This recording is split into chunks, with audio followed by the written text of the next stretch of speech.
Three Lions presents Lipad para sa Pangarap Moments. We will witness another student who is now ready to spread her wings and fight for her dreams. Isa na namang airport scene ang ating matutunghayan sa araw na ito. Si Katrina ay handa nang harapin ang bagong pinto na nagbukas para sa kanya.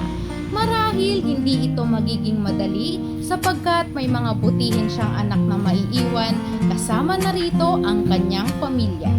Sa mga ganitong pagkakataon, ating mapapatunayan kung gaano tayo katatag, katibay at kapursigido gawin ang lahat at magsakripisyo dahil napakalaking oportunidad ang kapalit nito. Si Katrina ay lilipad na at tiyak na siya ay makakakuha ng lakas para maitawid ang kanyang bagong tatahaking landas sa tulong ng kanyang pamilya at higit sa lahat para sa kanyang mga anak. Magmula sa proseso na matyagang sinundan hanggang sa kanyang pag-alis, dala-dala nga niya ang suporta ng kanyang pamilya na hindi mapapantayan ng kahit anuman.